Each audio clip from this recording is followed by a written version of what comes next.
right in my ear. Never forgot it. Like a squaw. She's squaw. Good, how are you? How'd that curl your teeth?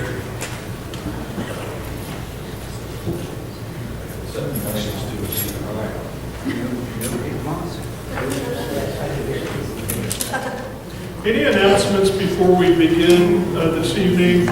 I talked to Betty this afternoon, and Nellie's doing better, although remember she has a MRI and an ultrasound on Friday, so keep her in your prayers, but they weren't sure if they would be here tonight or not. I think in their household, things can change just a little bit. Yeah, we're just over there. She had shots this morning. Yeah, Got some shots in her back this morning, yeah.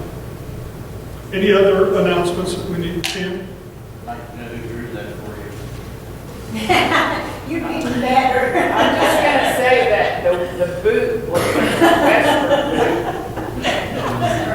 So I don't know. I should have had Jeannie come up and do Oh, that. no. All I want you to do is get the general idea, okay? Don't grade me We're on gonna that. send you to art class. Missing the island of Sicily. Yeah, I know, a lot of details are not there. Do you have a concordance or do you have an atlas in your Bible? All right, go to the section where it shows you Paul's missionary journeys. That will be much more helpful than my math will be. But we're going to begin in Acts chapter 18 tonight. Last 2 weeks ago, we were in Acts 17 where Paul visited in Athens, and it's quite a story in and of itself, but Paul leaves Athens and then he makes his way to Corinth. Chapter 18, Luke records in verse 1, after these things, he, that is Paul, left Athens and went to Corinth. So let's just stop there for a minute and let's talk a little bit about Corinth. Is located in this isthmus, which is what we know of as modern day Greece. Back then it was referred to as Achaia.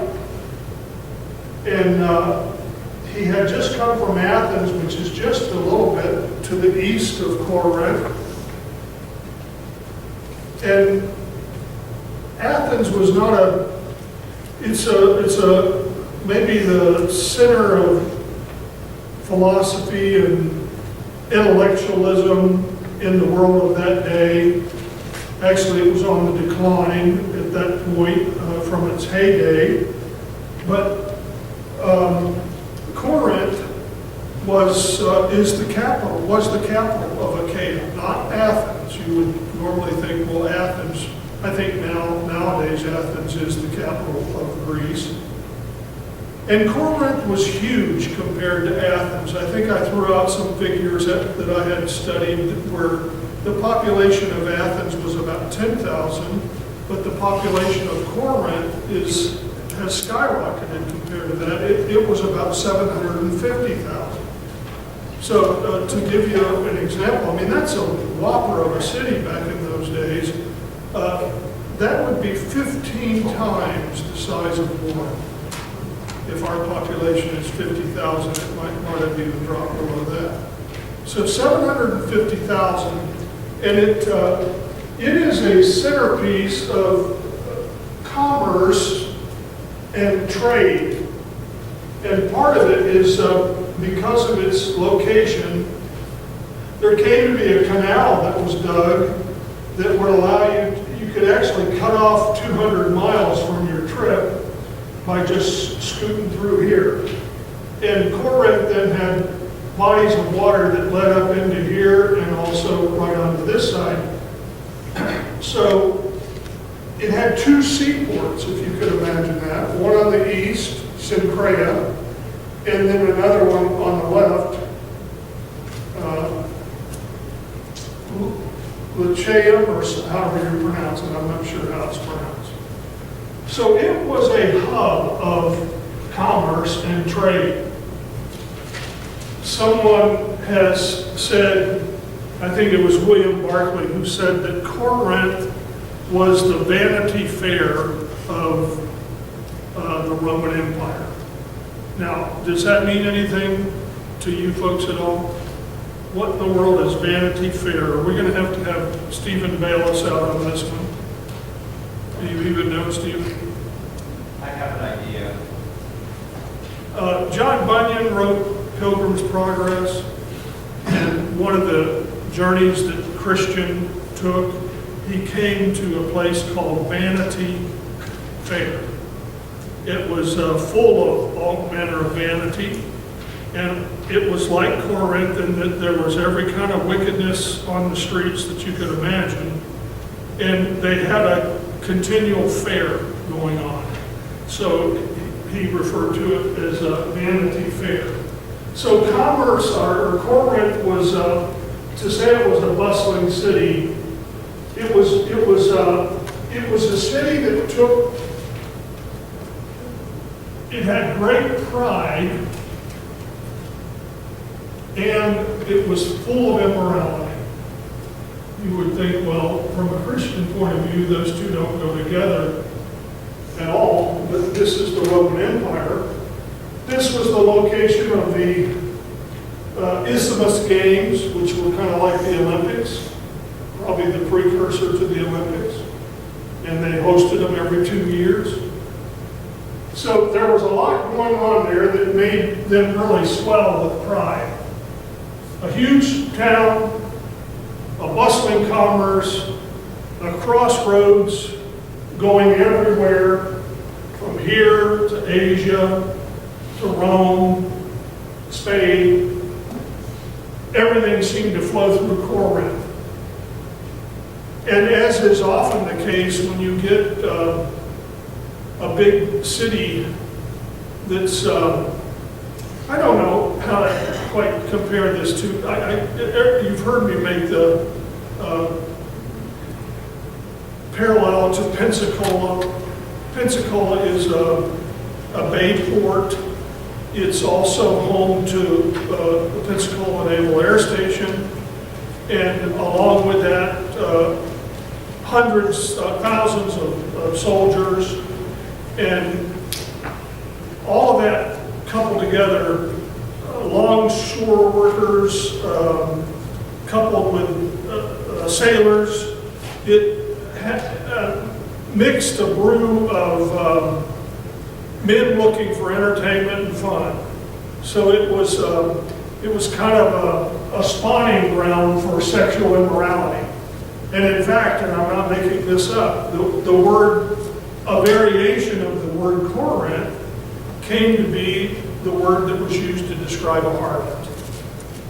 And part of that was because there were so many harlots in town. Now, it was also a town that was steeped in paganism. In Corinth, there was a shrine or a temple to Poseidon. You would expect that, wouldn't you, for a seafaring community? I always have trouble remembering which is the Greek and which is the Roman. I think Neptune is the Roman version of Poseidon. And then just as a backdrop to Corinth, there was a mountain range about 2,000 feet high. And on the top of that mountain range, on a level plateau, was a temple to Aphrodite, who was, what's the Roman version of Aphrodite? Venus, the goddess of love. And one of the offshoots of that, or one of the spin-offs, is that we have a hard time imagining this, but this is paganism. There were 1,000 prostitutes who served the temple of Aphrodite. I don't know if they went about raising money for the temple, but these prostitutes, under the guise of being servants of Venus or Aphrodite, would work their way through the city constantly. So I'm just telling you all this stuff not to overwhelm you, but to let you know that this is a pretty go into to begin preaching the gospel. So when we're going to continue here in Acts 18, but first let's flip over to 1 Corinthians chapter 2. And of course, this is a letter that Paul is going to write later on to the Corinthians. And he says something there in verses 2 and 3. Well, let's back up to verse 1 too. I'm gonna get that fly tonight. He's buzzing You're around not, me she's again. bugging us back here. It's informal, so if I go on the attack here, don't freak out over Is me. he up there now? Paul says, Paul writes in chapter 2 and verse 1, 1 Corinthians, "When I came to you, brethren, I did not come with superiority of speech or of wisdom, proclaiming to you the testimony of God. For I determined," now this tells you that Paul makes up his mind when he leaves Athens, or even before that he is going to just preach the gospel. He's not going to try to play like he's a big philosopher or anything like that. "I determined to know nothing among you except Jesus Christ and Him crucified." But then this Don, this guy that you say, Paul, is so smart and so exceptional in so many ways. What does he say in verse 3? 1 Corinthians 2 and verse 3. "I was with you in weakness and fear and much trembling." Paul says, when I came to you, I came in weakness and fear and trembling. So we have to ask ourselves, what's up with that? Mine has timid. With timid? Timid. Yeah, that's the weakness. Paul, when Paul went to Corinth, he was shaking in his boots, figuratively speaking. And when we try to get into Paul's psyche to comprehend why, I mean, he's doing something that's earth-shaking in the presentation of the gospel. Let's hold that thought for just a little bit, unless anybody wants to comment on it. Why do you think Paul was afraid? Would it be right, based on our translation, to say that when he went to Corinth, he was fearful? He always says that, doesn't he? You just explained the city. And that had to have been, he had to have been thinking, wow, this is overwhelming. A daunting task. Yeah, I could be in a lot of trouble here. Does anybody have any idea what you could, what could we compare that to today? I don't know that we can fairly. We'll never be able to reconnect all of the things that were happening then, but if you had to pick out a city of about 1 million strong to go and preach the gospel, what city would terrify you? What city do you think would just be so daunting, so difficult that it would almost overwhelm you before you even went? New Orleans. New Orleans, who said that? Doc, yeah, hey, that would be one. What about Las Vegas? How about what? Las Vegas. Las Vegas? San Francisco. San Francisco?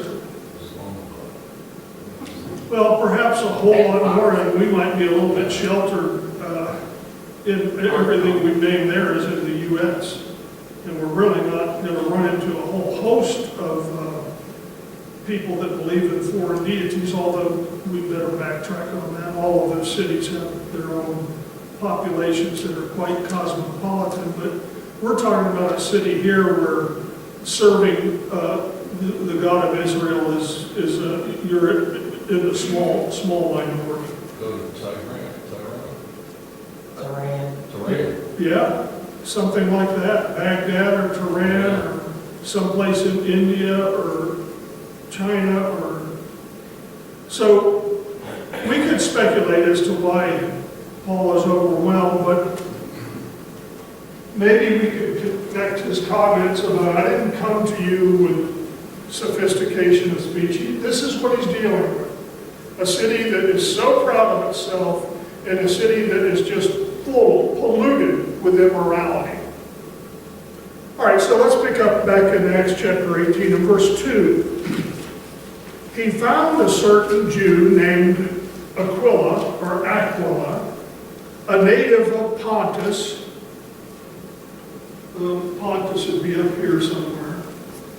But Aquila and his wife had been in Rome, but they had been ejected from Rome by an imperial decision. Let's keep reading.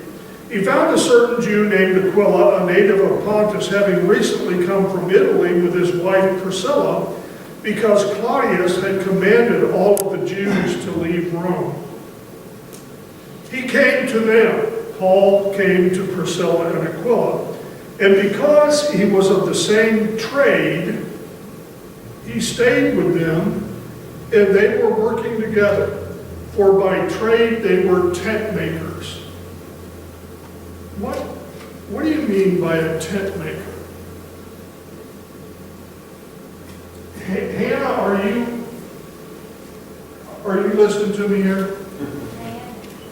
If Paul's a tent maker, what kind of a market would there be for tents in Corinth? And what kind of tents are we talking about, do you think? Anybody want to help her? Some translations may even say he was a leather worker. A lot of what they worked with was leather products, but Paul was from Cilicia. That was his home province. And in that region, and he probably grew up in this trade, they had goat's hair, was called Cilicia. That's why the place is called Cilicia, because it was famous for its goat hair. And this goat hair evidently could be woven and brushed and cleaned and fabricated in such a way that it could make some marvelous products. Clothing, rugs, curtains, and tents. And tents, we're not talking the kind that you might have stayed in on our camp out night here. We're not even talking the kind that the boys stayed in at Camp Elliott for 5 years. We're talking about really big old tents that could be taken down and put up and a whole family could live in. This is a nomadic world. And so commerce is booming, and many of these people that would come into this town of 750,000, they were living in tents. So it was to be a tent maker in the first century was kind of job security. In the first century, if you were a tent maker, you would never be short on work. You could almost mark that down. So whoever guided Paul in his younger days to prepare himself to feed his family or feed himself by a job on the side, of course, when he was a young man, they had no idea that he was going to be Paul the Apostle, but maybe they had an idea that he might excel in some kind of a role as a rabbinic scribe or something like that because of all of his accomplishments, even at a young age. Jeannie, your comment? Oh, swatting fly. Okay. It's bugging us. There's at least 2 back here. We should have brought our fly swatter. I forgot all about it. All right, so Paul meets up with Aquila and Priscilla, and what's one of the first things they did? They're working, but on the side, what did they do every Saturday? Reasoned in the synagogue. Every Sabbath they went to the synagogue. Now this is Achaia. It's not Jerusalem, but there had been a phenomena over many centuries. Just another edition of this same phenomena had happened as a result of the persecutions of Saul of Tarsus before he becomes the Apostle Paul. And that's a word, you know it. It's the word diaspora or diaspora. I think it's pronounced both ways. And all it means is a dispersion. So the Jewish people from way back had become a people of the diaspora, or the diaspora. They had been taken captive, and a lot of times when they would be taken captive, they would settle in places all over the world. So here in the first century, there were Jews living all over the Roman Empire. And Aquila is a Jew. Why he's in Rome, we don't know for sure. But now he's in Corinth, he and his wife, and they're meeting their needs by being a tent maker. But they do what Paul did by intention. That's all right, get it. They, as Paul often did. I mean, you just read through the book of Acts, and what's more, every new city he goes into, I want to say invariably, there may be a couple exceptions. They're probably not exceptions that may not be noted, but I think it's almost consistent. Almost consistent. That's wrong to say it that way. It's pretty consistent in the book of Acts that when Paul and his companions go to a new city, the first place they visit is what? The synagogues. And why is that? It's fellow Jews. Salvation is of the Jews. They go to the Jews first, and then to the Greeks, or then to the Gentiles. Now the language that's used here in verse 2, or it's not verse 2, it's verse 4, he was reasoning in the synagogue every Sabbath, got him. He was reasoning in the Sabbath and trying to persuade the Jews and the Greeks. That may mean, if he's doing this in the Sabbath, that there were God-fearing Greeks that were worshiping with the Jews in the synagogue. I said in the Sabbath. On the Sabbath, they went to the synagogue, mostly Jews, some God-fearing Greeks with them. But we miss a little bit of the tense here. We get it a little bit when it says trying to persuade, but in the language there is the idea of they weren't giving up. They were persistent.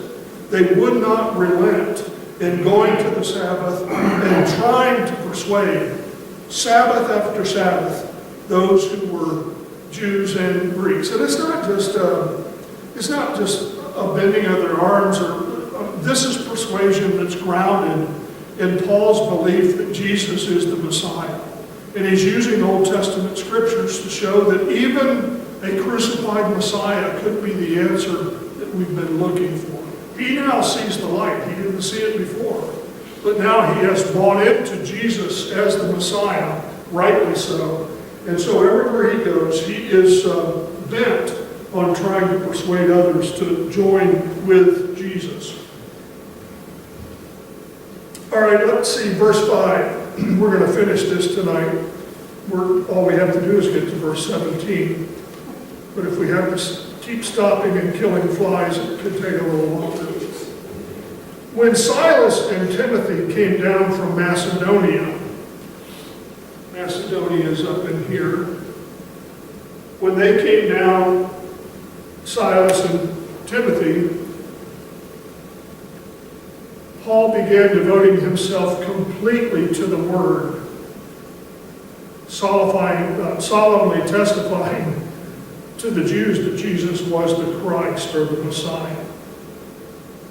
Now I want us to read a few verses that maybe enlighten us just a little bit on this. Let me give 3 reading assignments here. Let's see, Stephen, 1 Thessalonians 3:6. Okay, the second one, Keith, Philippians 4, verse 14, and maybe 15. And then Trudy, 2 Corinthians 11, 8 and 9. So what this is telling us is that when these two brothers came from Macedonia to join up with Paul, who was with Aquila and Priscilla, and they were working, doing tent making to survive, Paul was able then to go full time.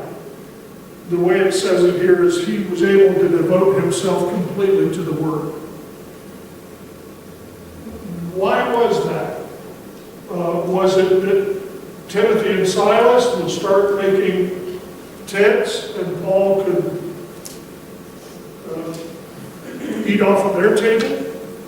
Well, let's read. Stephen, 1 Thessalonians 3 and verse 6. But now that Timothy has come to us from you and brought us good news for your faith and love, and that you always have good remembrance of us, greatly desiring to see us, as we also see you.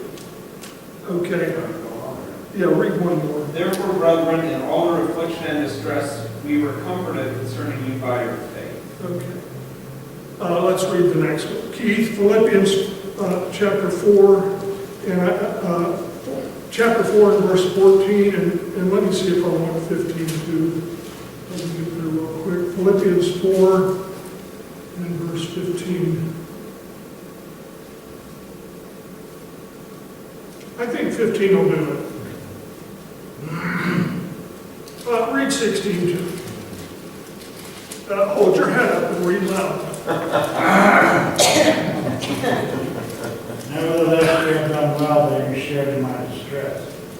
Now you Philippians know also that in the beginning of the gospel, when I departed from Macedonia, no church shared with me concerning giving and receiving, but you only. For even the Thessalonica, you sent aid once and again for my necessities. Okay, this is what Paul's referring to. The Philippian church, I don't know if I have them exactly right, the church in Macedonia, Philippi in particular, they sent Paul money. They knew what he was doing, and it was a great work, so they sent funds by means of Silas and Timothy to assist him. All right, one more, Trudy. 2 Corinthians 11, verse 8 and 9. I robbed other churches, taking wages from them to serve you. And when I was present with you and was in need, I was not a burden to anyone. For when the brethren came from Macedonia, they fully supplied my need. And in everything I kept myself from being a burden to you and will continue to do so. Okay. Why would they call it robbed? Well, what Paul is saying is, since you weren't helping me, I was taking from the churches, and those churches could have been using that money in their own backyard. I guess this is their backyard to some extent, but they sent it on to help in Corinth. So maybe other words would, in our language, might I borrowed from the Philippians to help you here in Corinth. So Paul receives a generous gift. We don't know what size, but evidently it was able to sustain him. So let's go back now to Acts chapter 18. And we'll pick up at verse 6. When they resisted and blasphemed, who is the they here? The Jews in the synagogues. Might have been God-fearers that did the same, but the Jews in particular. When the Jews resisted and blasphemed, he shook out his garments and said to them, "Your blood be upon your own head. I am clean. From now on, I shall go to the Gentiles." Now that will not take time tonight to trace that in Old Testament scriptures, but that's a pretty strong sentence that Paul levels against them. Your blood be on your own heads. He shakes the dust off of his garments as if to say, I'm done with you. I've tried, Sabbath after Sabbath, and you're not listening, you're not willing to receive it. So what he's essentially saying in the presence of God, they have had every opportunity to hear the gospel, and they're refusing. They're blaspheming your name. I'm shaking the dust off my garments and I'm moving on. You think Paul might have like he failed Well, I guess that's, Because of the next verse, I can't read this, where God, don't be afraid, speak out. yeah, don't get ahead of me, Don. Last thing I say. We're going to circle right to that in a minute there, and that's insightful, and it's good that you are reading ahead, but let's finish this thought first. So, Paul shakes the dust off of his garments and says, I'm done with you here. But where does he go next? This is so, if we thought Paul was a scaredy cat, we've got another thing coming. This is almost, he goes right next door to the house of a man named Titius Justus, and he sets up shop there. He's not intimidated by their refusal. He's just saying to them, you don't want to hear it? Fine, I'll not come to your synagogue, but I'm setting up a worship hour right next door, and anybody that wants to hear can come right past your synagogue and come into the home of Titius Justus, and we'll share the gospel with them. This was pretty brazen on Paul's part, especially one thing that we can't remove from all of these missionary journeys. It's like a powder keg in this regard, that Paul is going out with the gospel of Jesus, and his primary audience, his initial audience is the Jews, and he knows that this message of a crucified Messiah is liable to spark all kind of problems. And not only that, he's going, and I think intentionally so again, he's going into some real hotbeds, Athens and Corinth, and he's going to go over here to Ephesus and Antioch, and he's not going out with the gospel to some little tiny town that nobody cares about. He's going out where there is a full mix, and he's taking the gospel to cities where Caesar wants peace. And all, especially in the capital of Achaia, in the capital city of Corinth here, you can be sure that Caesar has sent out to all of these people, whatever happens in your city, there better be peace. That's why you're there. That's why I'm putting you in charge, to keep the Roman peace wherever you are. So here Paul is going out, and it's like he's playing with gasoline in some respect. Something is going to become combustible. And it already has. When he went to Philippi, he's imprisoned. And earlier, we haven't been there in this study, but, well, let's go ahead and let's hold on to that thought for just a minute. Let's go back here because Don has pushed me this way. So he departed from there and went to the house of a certain man named Titius Justus, a worshiper of God. We're assuming that he's a Greek who is a God-fearer, whose house was next door to the synagogue. And then surprisingly, verse 8 says, and Crispus, the leader of the synagogue, so even though he was the leader of the synagogue, Crispus evidently didn't agree with many of those in the synagogue, because Paul reached the point that said that they were blaspheming and resisting, but evidently not Crispus. So Crispus, the leader of the synagogue, it says in verse 8, believed in the Lord with all of his household. And then it adds, and many of the Corinthians, when they heard, were believing and being baptized. All right, we're getting to Don's verse here in just a moment, but let's pause here to think again. Let's go to 1 Corinthians 1, because he's in Corinth and he's writing a letter later on, and this again is a little bit insightful to us to help us see what's happening there. Paul makes one of the most, if you took it out of context, you'd say, what in the world does this mean? Look at verse 14 of 1 Corinthians 1. Paul says, I thank God that I baptized none of you, except Crispus and Gaius. Keith, why would he say that? Why would any preacher say, I thank God that I haven't baptized any of you except two guys here. All right, so whose home was he in? Titius Justus. I think we could assume that he's probably coming to believe, and some people think that his name is also Gaius. We don't know that for sure.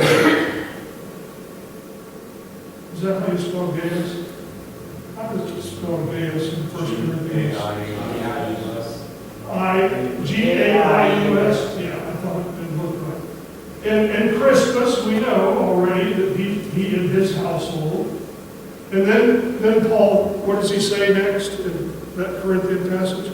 Oh, in the household of Stephanus? Does he say that? All right, so we've got the household of Stephanus. And of course, in the Acts statement, it says many of the Corinthians were believing and being baptized. So the church is being born in Corinth, and it's getting off to a pretty good start there. Did you answer my question, Keith? No. Why would Paul say, I thank God that I'm only baptized two? Well, you look at his statements leading up to that, you can see where some were actually like, Paul baptized me, I'm a Pauline. That kind of thing. That's losing the whole point of the whole thing. Yeah, some were saying, well, I'm of Apollos, I'm of Cephas, another name for Peter, and I'm of Paul. And Paul was so exasperated, he said, if that's what you're doing, if because Peter baptized you, or Apollos baptized you, or I baptized you, you're calling yourself after us, then Paul says, I'm grateful that I only baptized two of them. And then he goes on to say, did I die for you? Was I crucified for you? He points them back to Jesus. So it's a pretty strong argument there. But the church in Corinth is beginning to grow. And now let's go back to a really strange section in verse 18, or chapter 18 of Acts. Right after Luke tells us that Crispus and the leader of the synagogue and all of his household and many Corinthians were heard and were believing and being baptized, verse 9 says, the Lord said to Paul in the night by a vision, do not be afraid any longer, but go on speaking and do not be silent. For I am with you, and no man will attack you in order to harm you. For I have many people in this city. And then Luke adds that Paul stayed there for a year and a half, preaching and teaching the gospel. But let's go back to verse 9 and say, well, after all, it sounds like things are going pretty well, although, he has had to leave the synagogue because they were not being receptive, but yet good things are happening, and yet God comes to him in a vision, and God says to him, do not be afraid any longer. Why? What do you think was... I think God gave Paul needed reinforcement. What in particular was Paul afraid of? Stephen? I could be wrong, but I think he might have been concerned that the same Jews that had pretty much reigned now at Thessalonica and Paul and Berea might end up there too at some point, or people similar to that. I mean, we're pretty early in his journeys at this juncture, but again, this is chapter 18. We only have to go back to chapter 16 to find him and Silas are beaten and thrown into a dungeon in Philippi. And it was a serious beating. I mean, it wasn't just a slap on the hands. But let's go back to Acts chapter 14. And this is one of the early instances of something really bad happening to Paul. And look at Acts chapter 14 and verse 19.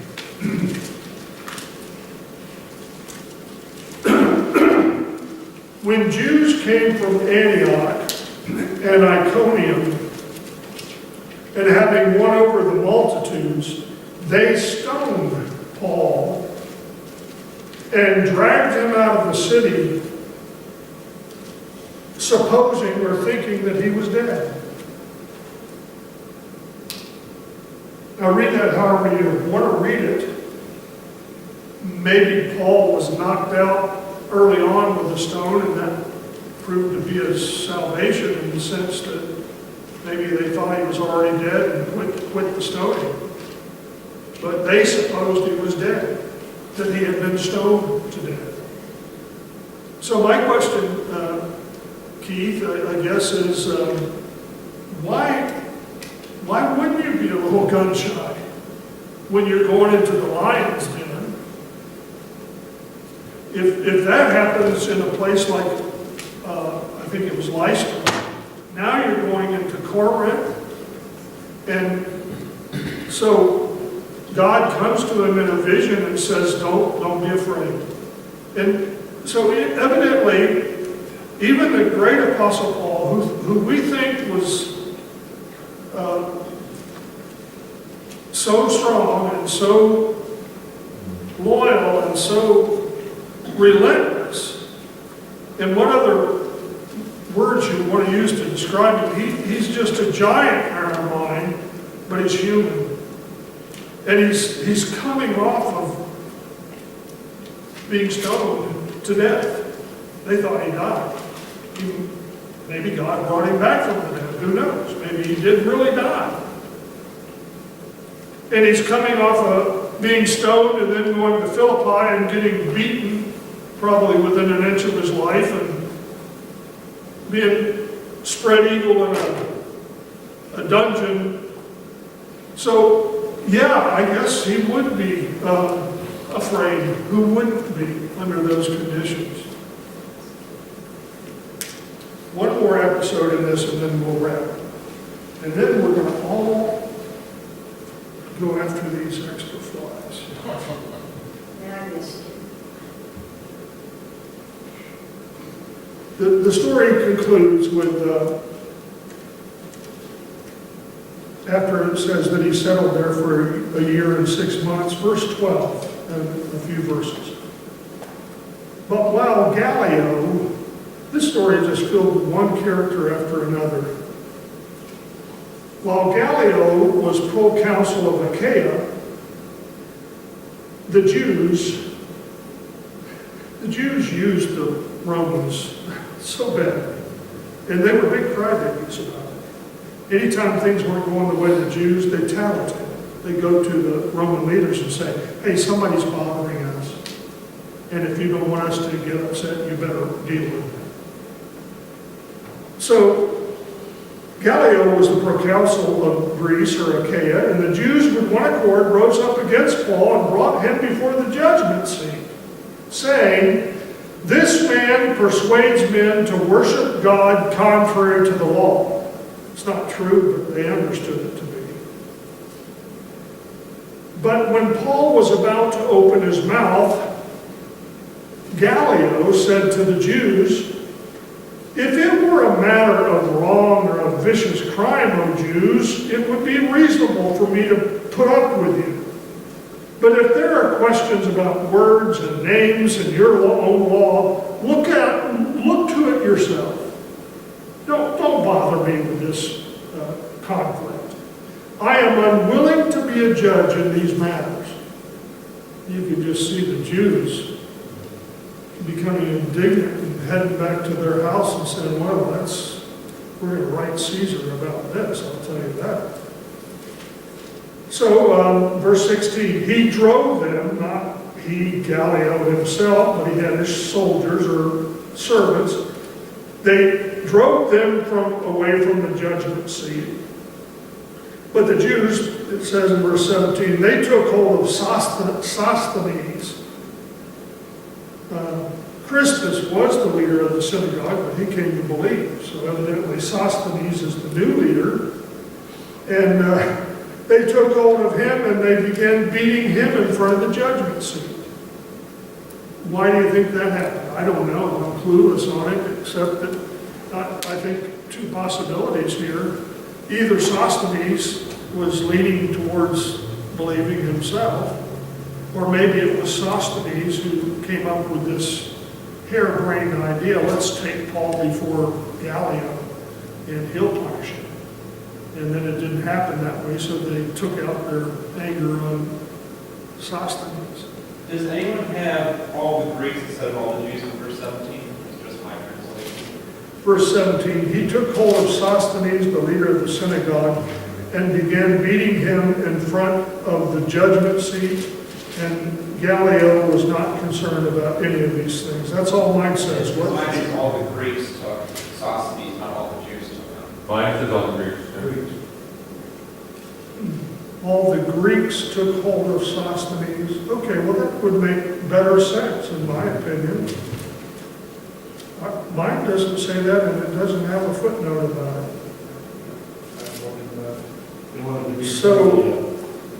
So the Greeks, whose city was being disturbed,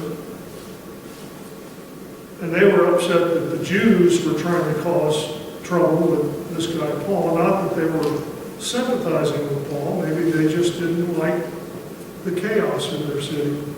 I don't know, that's worth exploring some more. Anybody have any closing comments here? You know, when you look at these verses from 12 on, you know, where Paul was about to speak with Gallio's hold on, I just go back when they brought Jesus before the leadership, you know, he brought him before Pontius and stuff, and he didn't say anything. A lot of similarities there, aren't there?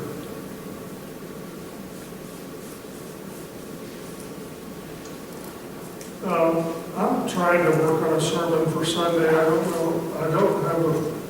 I don't have the mind to wrap myself around it as thoroughly as I'd like. But Paul often talks about the sufferings of Christ. He's not just talking about the sufferings that Jesus had to endure, but he's talking about the sufferings that Christians inherit because of their connection with Jesus. You can see how that ties in with traveling the way of the cross. If we're going to travel the way of the cross, are we going to have to suffer for Jesus? And if so, in what ways? If you had to, let's sum it up this way, if you had to say one thing that you got out of this lesson tonight, what would it be? What's one of the little nuggets that you got from it? To learn from Paul to be persistent. Good. He never gave up. You never gave up. Yep. That he wasn't provided for. That was taken into being always provided for.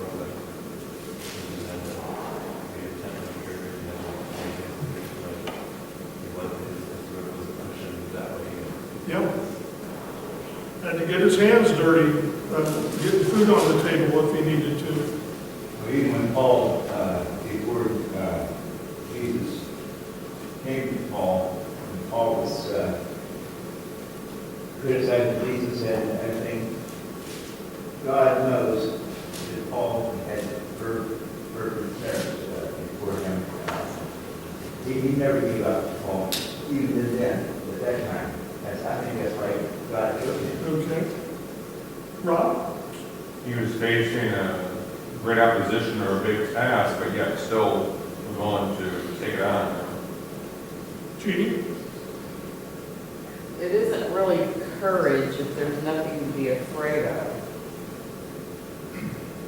And so we know that he was with fear and trembling, but he had courage because he persisted anyway. Good. I find it quite remarkable that Paul was afraid in a strange way that inspires me. Because I see his humanity and then God comes to his aid. And later on, Paul's going to say, when I am weak, that's when I'm strong. And what he means by that little riddle is, when I don't think I can take another step, that's when I'm at my best, because that's when I'm looking to God to say, God, I can't do it, you're gonna have to do it, help me do it. And that's when I'm the strongest. If we think we're self-sufficient, then we're not normally in a pattern where we're saying, God, help me. Stephen, last word. Taking this and I think a lot of that encouragement that Paul's getting and comparing that then with what he's going to be writing to the Corinthians in his 2 letters, and is pretty much because he is entering what is probably the hardest church to get on, to keep on any straight, consistent path. Yeah, Look at the 2 letters. He spends more time writing to the church in Corinth, except for the people in Rome. Yeah, He spends more time writing to that's a great Corinth. concluding comment, and actually, what we call 2 letters is probably 4 letters. So Paul, this church was a great concern to Paul. And he struggled with it greatly too. They struggled. But I'd say, I think he would tell us it was all worth it. Keith, you want last word? Well, I was just gonna say, what I think Paul did was, he didn't want people to worship him more than Jesus. He is not the Savior, Jesus is. That's why he said all the time, I preach nothing but Christ. That's why I worship Christ. Good comment. We're going to see some more of that in some other places too. There was that one incident, it was earlier with Barnabas, where they went into a town and people thought they were Zeus and Mercury, and started worshiping as gods. And of course, that was the worst thing they could have done. And if you're a good Jew, you don't want somebody else to put you in the place of We God. don't want to forget what set Paul off in the first place was that he actually talked to Jesus. And that had so much to do. Yeah. Put yourself in his place, in Paul's place, talking to Jesus, and you have to talk to Jesus face to face. Very good. Stephen, a song and So on Saturday, we have the Terry Tour. What time are we leaving? we meet here at 9. We meet here at 9. Yeah.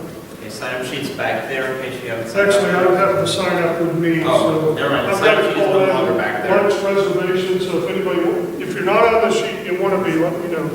Okay. I think we've got about almost 30, so.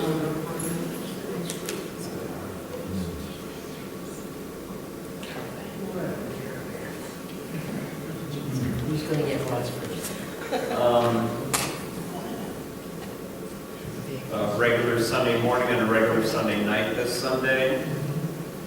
Midweek next week. We have our Veterans Day salute on the 11th, along with the meal that day, right? Right, and we're going to flip-flop our, on the first Sunday of the month, when we normally have the dinner, we'll have our worship that morning, and then we'll have worship that evening. On the 11th, we're going to kind of combine our, this is a strange, not strange, but exceptional year where the 11th actually falls on a Sunday.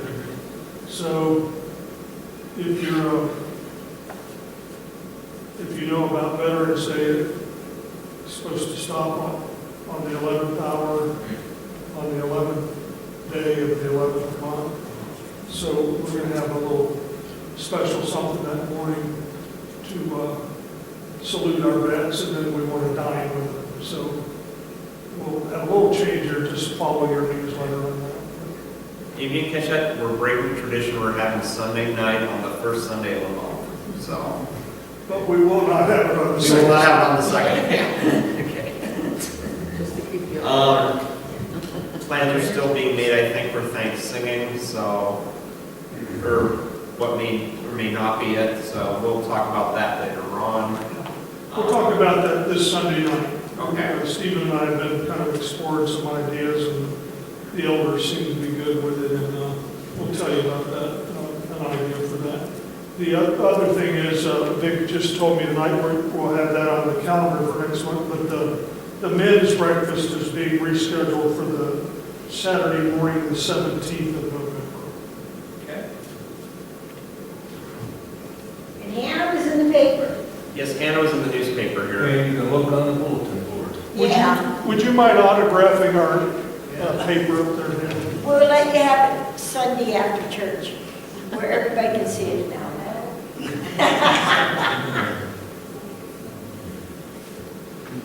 Anything else?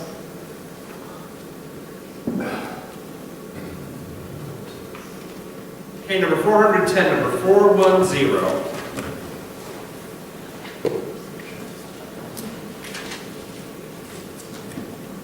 Then, Nick, can you close out prayer for us? He leadeth me, O blessed God, O words with heavenly comfort fraught. Whate'er I do, where'er I be, still 'tis God's hand that leadeth me. He leadeth me, He leadeth me by His own hand, He leadeth me. His faithful follower I would be, for by His hand He leadeth me. Sometimes it seems of deepest gloom, sometimes where Eden's bowers bloom. By waters still o'er troubled sea, still 'tis God's hand that leadeth me. He leadeth me, He leadeth me by His own hand, He leadeth me. His faithful follower I would be, for by His hand He leadeth me.